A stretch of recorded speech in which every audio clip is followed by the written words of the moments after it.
আপনারা তো অনেক ধরনের চাকলি খেয়ে থাকবেন, কিন্তু আমি ভাবলাম তাহলে আলুটাকে আমরা কেন ছেড়ে দেবো, আলু দিয়ে চাকলি বানানো যাক।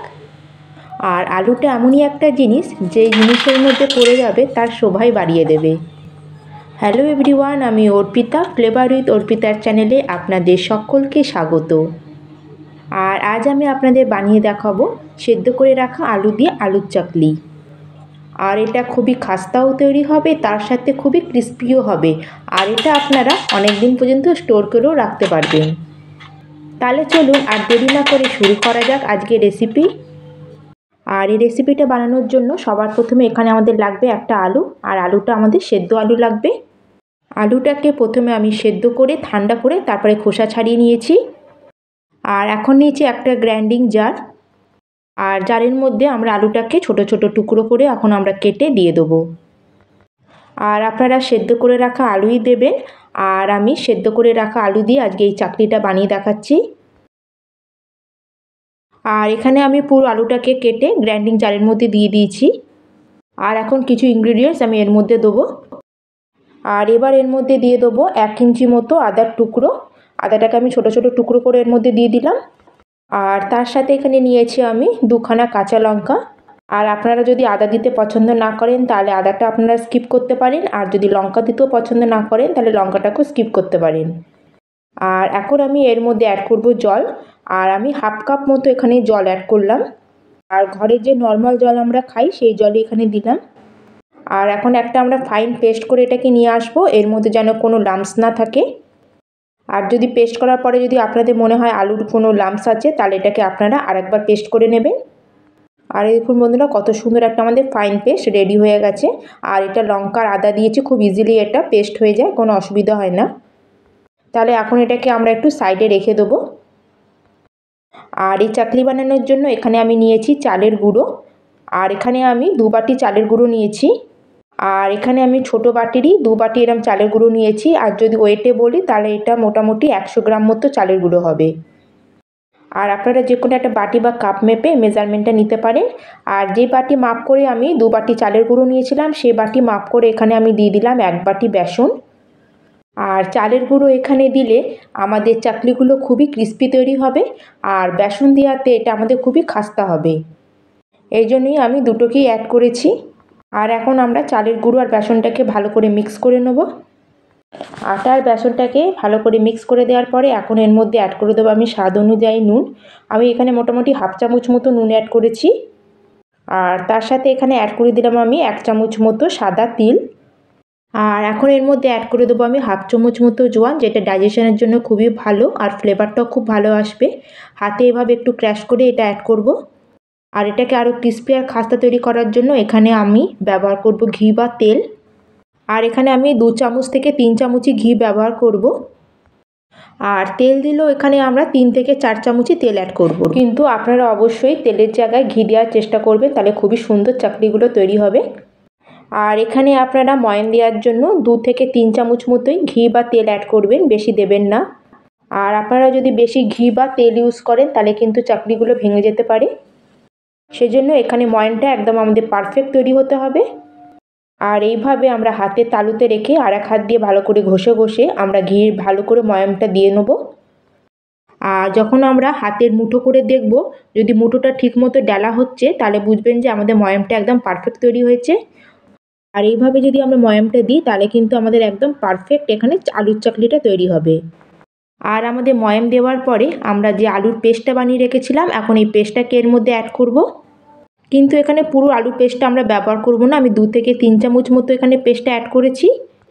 আর এইভাবে আমরা অল্প অল্প করে আলুর পেস্টটা এর মধ্যে অ্যাড করব আর আটাটা আমরা মাখতে থাকবো। আর এখানে কিন্তু আমরা একটুকু জলের ব্যবহার করব না, জল ছাড়াই আমাদের এই পেস্টটা দিয়ে আমাদের এই আটাটাকে মেখে নিতে হবে। মানে আমাদের এই যে আলুর পেস্টটা আছে এটা দিয়ে আমাদের পুরো আটাটাকে মেখে নিতে হবে। আর এটাকে একবারে বেশি অ্যাড করবেন না, অল্প অল্প করে দেবেন আর আটাটা মাখতে থাকবেন। আর এই আটার মধ্যে একসাথে বেশি আলুর পেস্টটা দেবেন না। আর যদি মনে হয় যে এটা বেশি নরম হয়ে গেছে তাহলে আপনারা আরও 1 থেকে 2 চামচ মতো চালের গুঁড়ো দিয়ে এটাকে অ্যাডজাস্ট করে নেবেন। আর এখানে আমাদের নর্মাল সফট আটাই মাখতে হবে। আর এখানে যেন আটাটা আমরা মাখবো, বেশি নরম করেও মাখবো না আবার বেশি টাইট করেও মাখবো না, আর এটা আমাদের মিডিয়াম করে মেখে নিতে হবে। আর এখানে দেখুন অল্প অল্প করে আমি পেস্ট দিয়ে আমি আটাটাকে এইভাবে মেখে নিয়েছি। আর এই দেখুন বন্ধুরা, এখানে আটাটাকে আমি খুব ভালো করে মেখে নিয়েছি। আর এই আটাটাকে মাখার পরে এখন এটাকে আমরা 2-3 ভাগে ভাগ করে নেব। আর এই দেখুন বন্ধুরা, আটাটা মাখার পরে এখানে আমাদের এইটুকুনি পেস্ট বেঁচেছে, মোটামুটি 1 থেকে 1.5 চামচ মতো হবে। আর বাকি পুরো পেস্টটাই আমাদের আটা মাখতে লেগে গেছে। আর এখন আমরা আটাটাকে 3 পোর্শনে ভাগ করে নিচ্ছি, তাহলে কী হবে, আমাদের বানাতে সুবিধা হবে শেপগুলোকে। আর আজকের এই আলু চাকলি বানানোর জন্য এখানে এরকম ছাঁচ বা মোল্ড আমি নিয়ে নিয়েছি। আর আজকের এই আলু চাকলি বানানোর জন্য এখানে আমি এই স্টারওয়ালা প্লেটটা ব্যবহার করছি। আর এই ছাঁচটা আপনারা লোকাল মার্কেটেই পেয়ে যাবেন। আর আমি ছাঁচের ভেতরে ভালো করে অয়েল দিয়ে আগে গ্রিস করে নিয়েছি, যাতে কী হবে, আমাদের আটাটা ভেতরে লাগবে না। আর আমাদের বানিয়ে রাখা আটার রোলগুলোকে এর মধ্যে ঢুকিয়ে এটাকে বন্ধ করে দেবো। আর এখানে আটা চাকলিটা বানানোর জন্য একটা স্টিলের প্লেট নিয়ে নিয়েছি, এখানে আমাদের কোনো অসুবিধা হবে না, আরামসে এটা উঠে যাবে। আর ধীরে ধীরে এইভাবে আমরা ঘুরিয়ে ঘুরিয়ে মুড়কোটাকে রাউন্ড মতো করে নেব। আর লাগিয়ে লাগিয়ে আমরা এটাকে বানিয়ে নেবো, একদম মাঝখানে গ্যাপ করব না। কত বড় বা কত ছোট আপনারা গোলটা বানাবেন সেই অনুযায়ী আপনারা এখানে রোলটা করে নেবেন। আর লাস্টে যখন আপনারা এটাকে কাট করবেন, আর লাস্টের পোর্শনটাকে হাত দিয়ে একটু প্রেস করে এটাকে দাবিয়ে দেবেন, আর যার দ্বারা মুড়কোটা খুলবে না। এখানে আমি থালাকে কোনো তেল দিয়ে গ্রিস করিনি, আপনারা চাইলে থালার উপরে একটু অয়েল লাগিয়ে গ্রিস করে নিতে পারেন। আর এইভাবে আমি সব আলু চাকলিগুলোকে আগে রেডি করে নিয়েছি। আর এখন এগুলোকে আমরা তেলে ফ্রাই করে নেব। আর এই আলু চাকলিটা বানানোর জন্য এখানে কিন্তু আমাদের তেলটাকে বেশি গরম করার দরকার নেই, মিডিয়াম গরম হলেই হবে। আর এইভাবে তেলের মধ্যে আমরা এক এক করে চাকলিগুলোকে দিয়ে দেবো। আর আপনাদের কড়াইতে যতগুলো ধরবে ততগুলোই দেবেন, আর একসাথে বেশি চাকলি এর মধ্যে দেবেন না। আর চাকলিগুলোকে তেলের মধ্যে দেওয়ার সঙ্গে সঙ্গে এর মধ্যে কোনো ছান্তা বা খুন্তি লাগাবেন না। আর এগুলো একটু সেট হয়ে যাওয়ার পরে বা একটু ফ্রাই হয়ে যাওয়ার পরে তারপরে আমরা এগুলোকে আস্তে করে খুন্তি বা ছান্তা দিয়ে এগুলোকে একটু উল্টে দেবো। আর গ্যাসের ফ্লেমটাকে একদম হাইতে না করে মিডিয়াম টু হাইতে রেখে আমরা চাকলিগুলোকে ফ্রাই করে নেব। আর এরকম যদি আমরা মিডিয়াম ফ্লেমে মুড়কোগুলোকে ভাজি তাহলে মুড়কোগুলো আমাদের খুবই খাস্তায় ক্রিস্পি তৈরি হবে।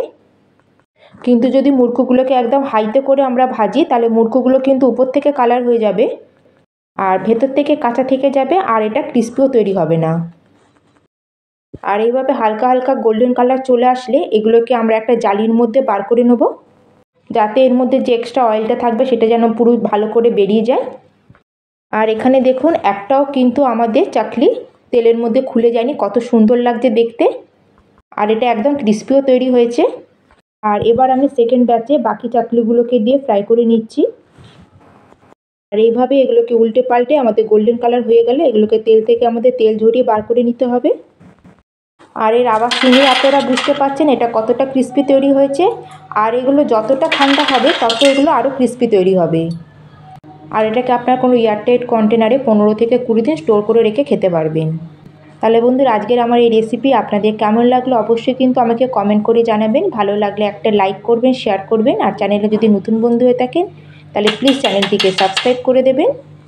তাহলে আজকের মতো আমি এখানেই শেষ করলাম, আবার চলে আসছি অন্য একটি নতুন রেসিপি নিয়ে। ধন্যবাদ।